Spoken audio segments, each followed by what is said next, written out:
दोस्तों, दुनिया में यदि सबसे तेज व घातक क्रूज मिसाइलों की बात की जाए तो भारत व रशिया द्वारा मेड ब्रह्मोस मिसाइल फिलहाल इस फील्ड की बेताज बादशाह है, जिसके सुपरसोनिक वेरिएंट्स अभी ऑपरेशनल हो चुके हैं। साथ ही इसके हाइपरसोनिक वेरिएंट्स पर भी तेजी से काम चल रहा है और दुनिया के कई देशों द्वारा इसे खरीदने में इंटरेस्ट भी दिखाया जा रहा है और कई देश इसके टक्कर की अपनी खुद की सुपरसोनिक क्रूज मिसाइलें बनाना चाहते हैं और कुछ अपनी पहले से मौजूद क्रूज मिसाइलों को और भी ज्यादा एडवांस करने में लगे हुए हैं। भारत का पड़ोसी देश चीन इसकी ताकत से तो खौफ खाता ही है, साथ ही अब उसे यह भी डर सताने लगा है कि कहीं यह मिसाइल उसके दुश्मनों के साथ साथ उसके हथियारों के खरीदार देशों तक भी ना पहुंच जाए, क्योंकि ऐसे में चीन चारों तरफ से ब्रह्मोस के निशाने पर तो होगा ही, साथ ही इससे उसकी वेपन इंडस्ट्री को भी एक भारी नुकसान पहुंच सकता है। इसीलिए चीन लंबे समय से ही भारत की इस यूनिक मिसाइल के टक्कर की एक सस्ती कॉपी बनाने में लगा हुआ है और कई चाइनीज क्रूज मिसाइलें ब्रह्मोस की बराबरी करने में अब तक असफल रही हैं। फिर भी चीन अपनी सुपरसोनिक मिसाइल CX-1 या चाओगजुन-1 के बारे में बतलाता है कि ये भारत की ब्रह्मोस मिसाइल को चुनौती दे सकती है और इसके दम पर चीन भारतीय ब्रह्मोस मिसाइल के संभावित कस्टमर देशों को अपनी तरफ खींचना चाहता है। लेकिन क्या वाकई चाइनीज CX-1 भारतीय ब्रह्मोस को टक्कर दे सकती है? ये जानने के लिए आइए करते हैं इन दोनों ही मिसाइलों के बीच इनके कुछ महत्वपूर्ण स्पेसिफिकेशंस के आधार पर एक क्विक कंपैरिजन। लेकिन वीडियो में आगे बढ़ने से पहले आपके डिफेंस नॉलेज को चेक करने के लिए एक सवाल। जस्टिन ट्रूडो किस देश के प्राइम मिनिस्टर हैं? कनाडा या ब्राजील? यदि आपको इसका जवाब मालूम है तो कमेंट में लिखकर बताएं। साथ ही जानकारी पसंद आए तो वीडियो को लाइक एंड शेयर करते हुए चैनल को सब्सक्राइब करना ना भूलें। अब चलिए शुरू करते हैं। ब्रह्मोस एक सुपरसोनिक क्रूज मिसाइल है जो कि साल 2005 से ही इंडियन मिलिट्री में सर्विस दे रही है और इसका निर्माण भारत और रूस की joint defence corporation BrahMos aerospace द्वारा किया जाता है। ये एक मल्टीपर्पज क्रूज मिसाइल है जो कि जमीन, जल और हवा तीनों ही क्षेत्रों में अपनी टारगेट्स को अटैक करने में सक्षम है। वहीं बात करें चाइनीज चाओगजुन-1 यानी CX-1 की, तो ये भी एक सुपरसोनिक क्रूज मिसाइल है जिसका निर्माण China aerospace science and technology corporation द्वारा साल 2014 में ही कर लिया गया था और ये एक mainly anti ship cruise missile बताई जाती है जिसके जमीनी व नेवल वेरिएंट पर भी काम चल रहा है। इसका निर्माण चीन ने भारत की ब्रह्मोस मिसाइल की काट के तौर पर केवल एक्सपोर्ट करने के लिए ही किया है।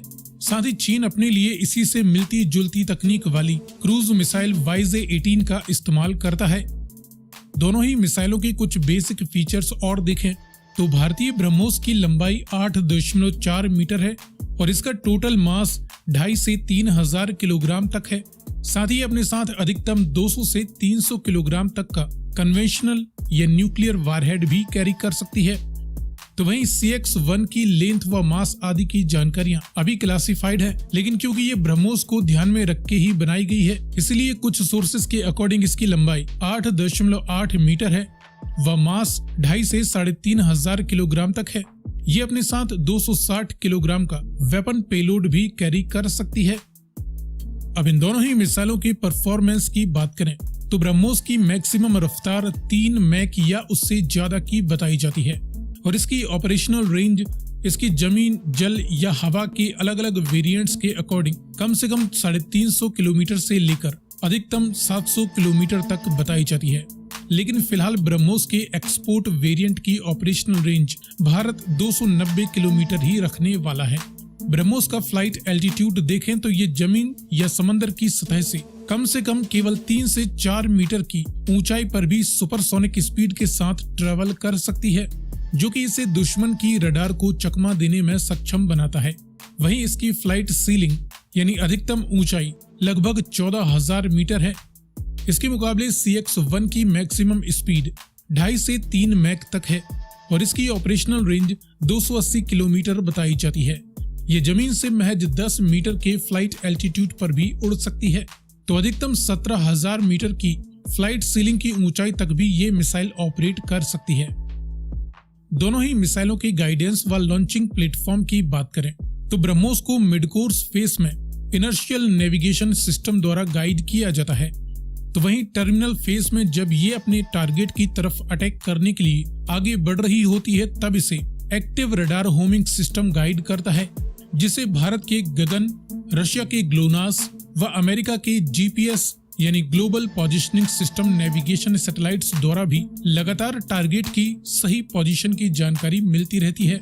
इसके चलते ब्रह्मोस अपने टारगेट पर 1 मीटर के दायरे की पिन पॉइंट एक्यूरेसी के साथ निशाना लगा सकती है। तो वहीं CX-1 की बात करें तो इसे मिड कोर्स फेज में इनर्शियल मेजरमेंट यूनिट द्वारा गाइड किया जाता है व टर्मिनल फेज में एक्टिव रडार सीकर द्वारा चाइनीज सैटेलाइट्स की मदद से गाइड किया जाता है। इसकी एक्यूरेसी व टेस्ट की जानकारी ज्यादा क्लियर नहीं है, हालांकि ये ब्रह्मोस से कम ही रहेगी। लॉन्चिंग प्लेटफॉर्म की बात करें तो ब्रह्मोस को शिप, सबमरीन, एयरक्राफ्ट या लैंड बेस्ड मोबाइल लॉन्चर्स से भी दागा जा सकता है। तो वहीं CX-1 को किसी वारशिप या मोबाइल ट्रांसपोर्ट इरेक्टर लॉन्चर से भी दागा जा सकता है। इनके ऑपरेटर्स की बात करें तो ब्रह्मोस का इस्तेमाल भारत की तीनों ही सेनाओं, इंडियन आर्मी, नेवी व एयरफोर्स द्वारा किया जाता है। तो वहीं जल्द ही फिलीपींस भी इसका पहला विदेशी खरीदार बन जाएगा। इसके सामने CX-1 का इस्तेमाल चीन के पहले खरीदार अफ्रीकन देश अल्जीरिया द्वारा ही किया जा रहा है। चीन इसके अन्य घरेलू वेरिएंट्स का इस्तेमाल करता है। सो फ्रेंड्स, ये रहा भारत की सुपरसोनिक क्रूज मिसाइल ब्रह्मोस और Chinese supersonic cruise missile CX-1 के बीच एक क्विक कंपैरिजन। जानकारी पसंद आई तो वीडियो को लाइक एंड शेयर करते हुए चैनल को सब्सक्राइब करना ना भूलें।